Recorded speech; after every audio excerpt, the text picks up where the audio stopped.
میں کسی پہ اعتراض نہیں کرتا، لیکن جو میلاد مبارکہ کی روٹین چینج کر دی گئی ہے اس میں بڑے سارے خرافات شامل کر دیے گئے ہیں۔ میں نے اکثر میلاد کی مجلسوں میں حاضر ہو کر یہ دیکھا ہے کہ وہاں ایسی ایسی حرکات کی جاتی ہیں، اور نعوذ باللہ کسی کا نام لے کر بات نہیں کرتا، نعت خوانان اعظام اور خطبائے کرام اتنی گھٹیا حرکتیں کرتے ہیں کہ میری روح کانپ جاتی ہے اور مجھے شرم آنے لگ جاتی ہے۔ نبی علیہ الصلوۃ والسلام کا ادب وہ ادب ہے کہ قرآن فرماتا ہے کہ اگر نبی کی بارگاہ میں آواز بھی اونچی ہو گئی تو تمہاری ساری زندگی کے روزے، نمازیں، تہجدیں، نوافل، ایمان سب برباد کر ڈالوں گا۔ اور اگر نبی کا احترام برقرار رہا تو ہو سکتا ہے میں اس احترام کے بدلے میں کسی کافر کو بھی اپنی فیوز و برکات سے نواز دوں۔ سبحان اللہ۔ کہیں تو ایک دلیل دے دوں مولانا صاحب۔ ابھی میری بات نہیں شروع ہوئی، ابھی میں نے ولادت محمدی کا تذکرہ کرنا تھا، چند بہت ضروری باتیں آپ کے سامنے کرنا چاہتا ہوں۔ قرآن مجید فرقان حمید فرماتا ہے یا ایھا الذین آمنوا لا ترفعوا اصواتکم فوق صوت النبی ولا تجہروا لہ بالقول کجہر بعضکم لبعض، قابل غور، ان تحبط اعمالکم وانتم لا تشعرون۔ اگر نبی کی بارگاہ میں آواز بھی اونچی گئی کی تو سارے عمل برباد کر کے رکھ دوں گا اور تمہیں پتہ تک نہ چلے گا۔ اور شروع میں خطاب کس کو ہے مولانا؟ یا ایھا الذین آمنوا، اے ایمان والو تم اپنے ایمان پہ کہیں نازا نہ ہو جانا۔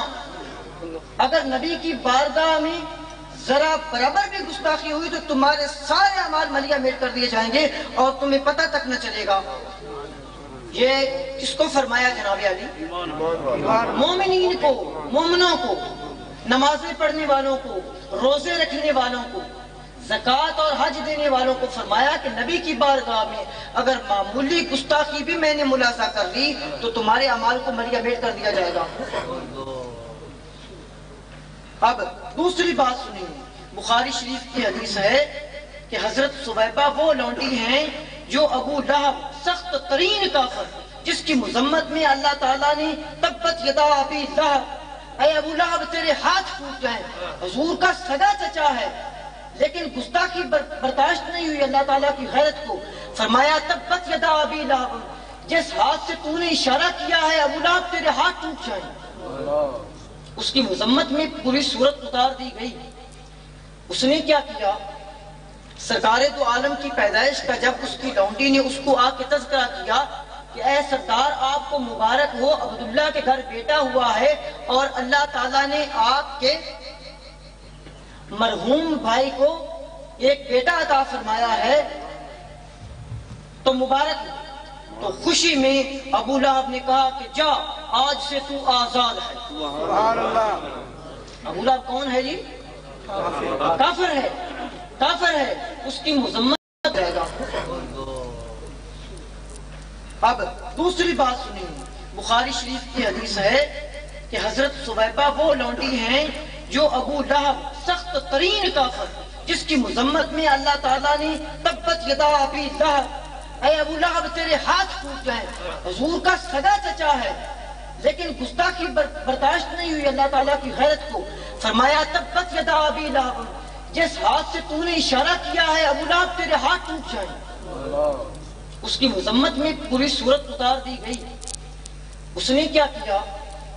سرکار دو عالم کی پیدائش کا جب اس کی لونڈی نے اس کو آ کے تذکرہ کیا کہ اے سرکار آپ کو مبارک ہو، عبداللہ کے گھر بیٹا ہوا ہے اور اللہ تعالیٰ نے آپ کے مرحوم بھائی کو ایک بیٹا عطا فرمایا ہے تو مبارک ہو، تو خوشی میں ابو لہب نے کہا کہ جا آج سے تو آزاد ہے۔ سبحان اللہ۔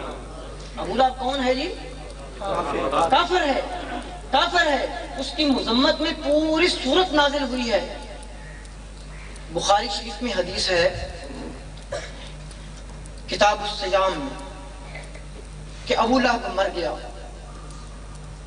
اور ابو لہب کے مرنے کے بعد مکہ والوں نے اس کو دیکھا اور اس سے پوچھا کہ تیرا کیا حال بنا؟ کہنے لگا سخت ترین عذاب میں ہوں، لیکن جس دن سوموار کا دن آتا ہے تو 2 انگلیوں سے پانی کی بوندیں آنے لگ جاتی ہیں۔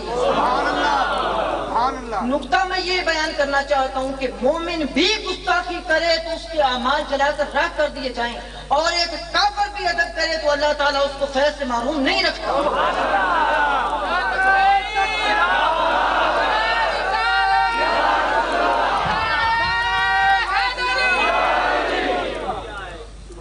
کوئی نہیں بنتا ابو لہب کو صلہ دینے کا، بھائی کافر ہے نا، کافر کا کوئی عمل بھی قابل قبول نہیں ہے۔ تو بخاری شریف پہ زیادہ اعتماد کرنے والے یہ رضی تو دیکھیں،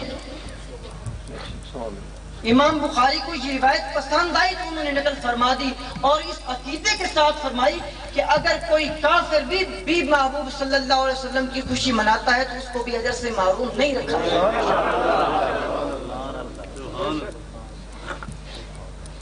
یہ میری پہلی بات کی دلیل تھی۔ آپ ایک دفعہ درود السلام پڑھیے، میں پھر اگلی بات شروع کرتا ہوں۔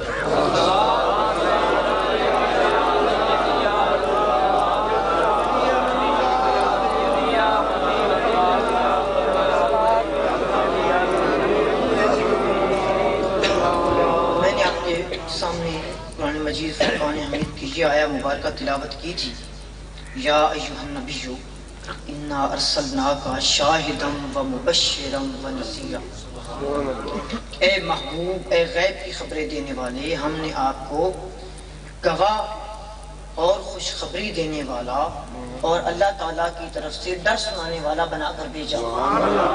شاہد کا معنی، چونکہ میرا یہ موضوع نہیں ہے، یہ قرآن مجید کا ایک ایک حرف صداقت کا علم بردار ہے، اور ایک ایک کوزے سے سمندر پھوٹتا ہے۔